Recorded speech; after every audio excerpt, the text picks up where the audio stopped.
this topic, we will talking about infinite limit. Example number 8, we want to find the limit of 1 over x squared when x approaches to 0, if it exists.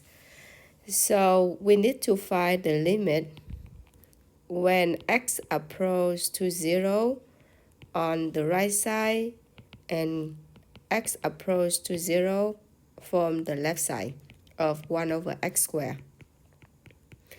So we have the graph. So what we need to do is we just go ahead and plug in the numbers, and we got the graph in the left hand side. Now this is the 0, and assume that we are the person who walking on the right side. That means this side is 0 plus.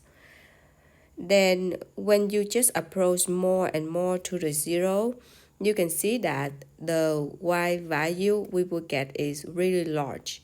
So in this case, we would say infinity.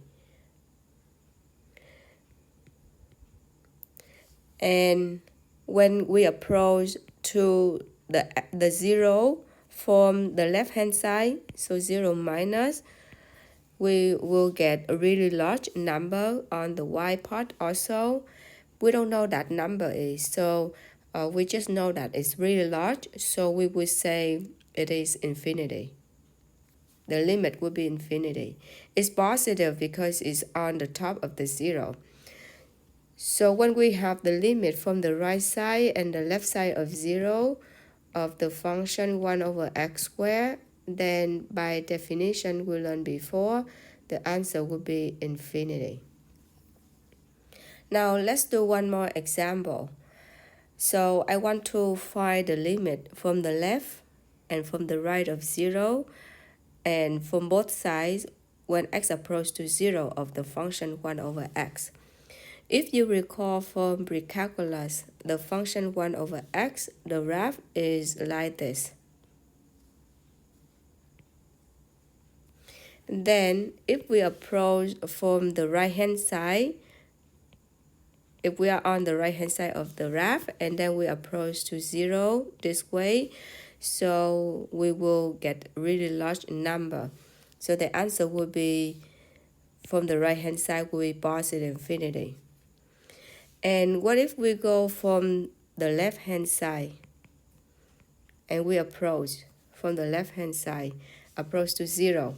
Then we will get really small number because it's go down there.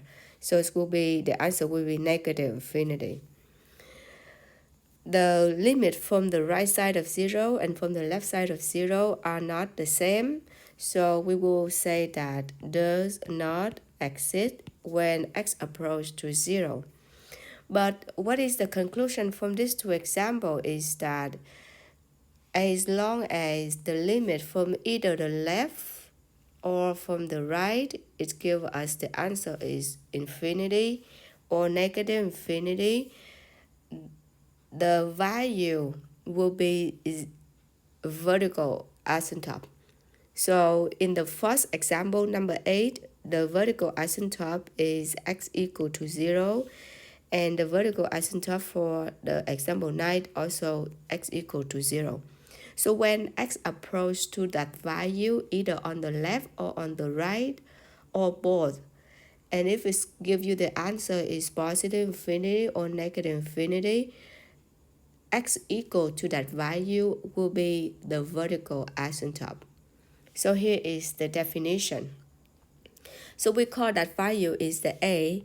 Then we say the vertical line x equal to A is called the vertical asymptote of the curve y equal f of x if at least one of the following statements is true.